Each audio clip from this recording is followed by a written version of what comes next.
ఎవరికైనా ఏదైనా ఒక జబ్బు చేస్తే వెంటనే హాస్పిటల్కి వెళ్తాం కదా సార్. కొంతమంది ముఖ్యంగా పల్లెటూర్లలో, ఇప్పుడు కూడా పల్లెటూర్లలో అంతలా ఈ మ్యాజిక్ రెమెడీస్ వైపు వెళ్ళడం లేదు.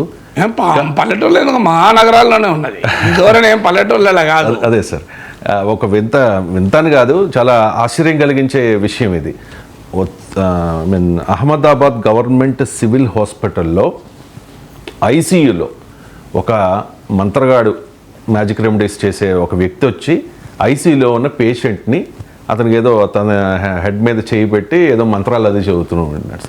సాధారణంగా ఏదైనా ప్రైవేట్ హాస్పిటల్లో ఇలాంటిది జరిగితే ఆశ్చర్యపోవాల్సిన అవసరం లేదేమో, కానీ గవర్నమెంట్ హాస్పిటల్లో ఇది జరుగుతుంది. అంటే గవర్నమెంట్ హాస్పిటల్లోనే రెగ్యులేషన్ తక్కువ ఉంటుంది కనుక జరుగుతుంది. ప్రైవేట్ హాస్పిటల్లో చాలా సెక్యూరిటీ గార్డ్ ఉండేది మొదలు.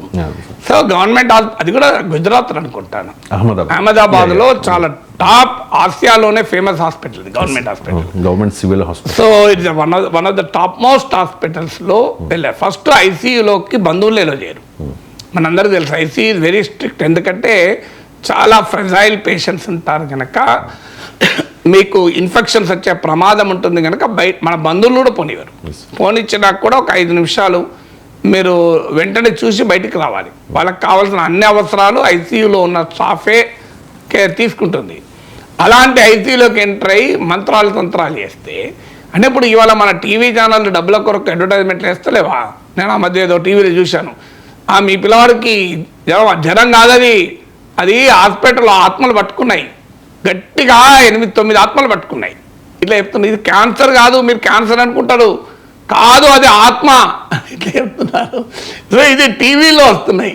మరి క్యాన్సరే కాదు అది, అసలు మీరు పిచ్చిగా క్యాన్సర్ అనుకుంటారు, క్యాన్సర్ కానే కాదు అది, క్యాన్సర్లు ఉండవు, ఇవన్నీ ఆత్మలు పట్టుకోవడమే అని చెప్తున్నారు. దీనికి చికిత్స అని చెప్తే టీవీలో డబ్బుల కొరకు టీవీ ఛానల్ అడ్వర్టైజ్మెంట్లు ఇస్తున్నాయి కదా, ఇంకేమున్నది ఇంతకన్నా ఎక్కువ.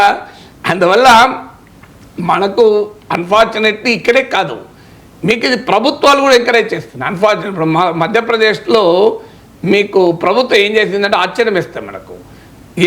గవర్నమెంట్ హాస్పిటల్లో అస్ట్రాలజర్లు రిక్రూట్ చేశారు, జ్యోతిష్యుల్ని. మీరు గూగుల్లో కొడితే దొరుకుతుంది, మీరు చూడండి, astrologers in government hospitals in Madhya Pradesh అని వస్తుంది. అదే గవర్నమెంట్ హాస్పిటల్ జ్యోతిష్యులు ఏం చేస్తారు అని మీకు డౌట్ రావచ్చు. గవర్నమెంట్ హాస్పిటల్ రిక్రూట్మెంట్ అంటే మనకి ఏమంటే డాక్టర్లు, నర్సులు, వార్డ్ బాయ్ల రిక్రూట్మెంట్ ఉంటుంది అంతే కదా, లేదా ఫార్మసిస్ట్లో రిక్రూట్మెంట్ ఉంటుంది.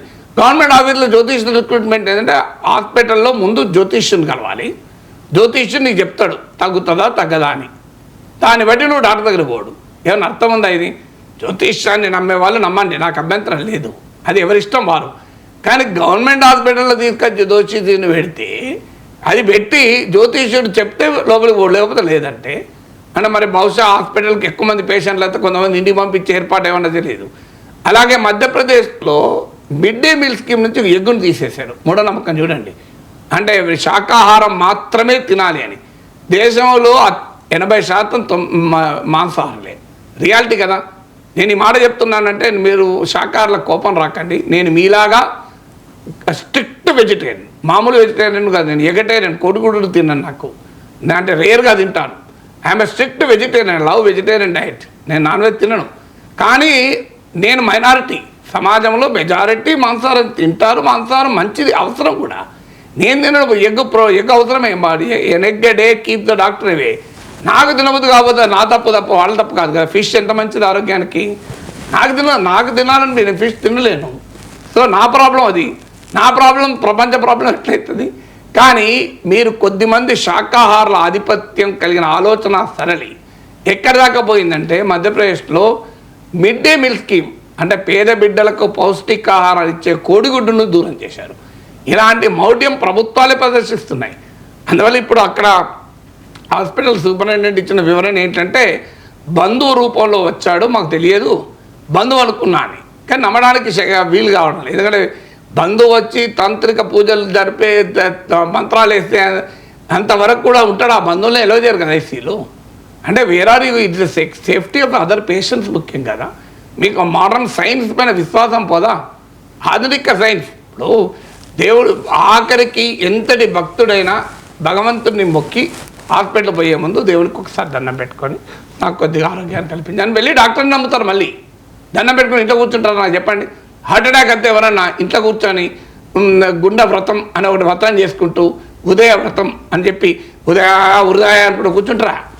దేవునికి మొక్కుకుంటారు. ఎందుకంటే మానవుని కృషికి దేవుని దయ కూడా కావాలి అని ఒక నమ్మకం, ఒక విశ్వాసం, ఒక సంతృప్తి, ఒక ఉపశమనం, తప్పేం కాదు. కానీ నువ్వు దేవునికి దీపం పెట్టి, మీరు గాలికి దీపం పెట్టి దేవుడా నీ బాంచని అనొద్దని సామెత కూడా ఉంది కదా. గాలికి దీపం పెట్టి దేవుడా నీ బాంచని అంటే దీపం ఆగుతుందా? గాలి టెస్ట్ చేయండి. సామెత ఎందుకు వచ్చింది? గాలికి దీపం పెట్టి దేవుడా నీ బాంచని అంటే దీపం ఆగదు అని ఎందుకు వచ్చింది? భగవద్గీతలో కూడా ఏం చెప్తాడు? నీ ప్రయత్నం నువ్వు చేయండి అంటాడు. ఎక్కడా భగవంతుడు నీ ప్రయత్నం చేయకుండా నేను చూసుకుంటానులే, భగవంతుడు వేరే పని లేదా అండి? మనం అందరం ఏం చేత కాకుండా ఇంట్లో కూర్చుంటే పనులు చేసి పెడతారా భగవంతుడు? భగవంతుడు మనకు చాకరీ చేస్తానికి లేడు. భగవంతుడు కూడా అంగీకరించడు. భగవంతుడు కూడా కష్టపడే వాడిని ప్రేమిస్తాడు, అభిమానిస్తాడు. సో అందువల్ల సైన్స్ను పైన విశ్వాసాన్ని కోల్పోయేలా చేసేటువంటి మూఢత్వం, అప్పుడు కూడా నమ్మకం తప్పు కాదు, మూఢనమ్మకం తప్పు, విశ్వాసం తప్పు కాదు, అంధవిశ్వాసం తప్పు.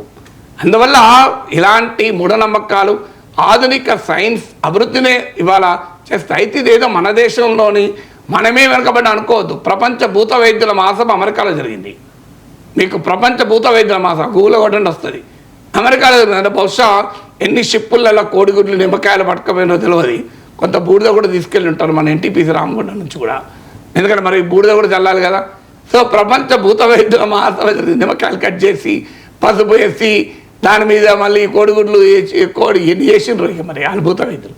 సో అత్యంత ఆధునికమైన స్పేస్ షిప్లు ప్రయోగించే అమెరికాలో కూడా ప్రపంచ భూత వైద్యుల మహాసభలు జరిగినాయంటే ఇక మీరు ఆలోచించండి.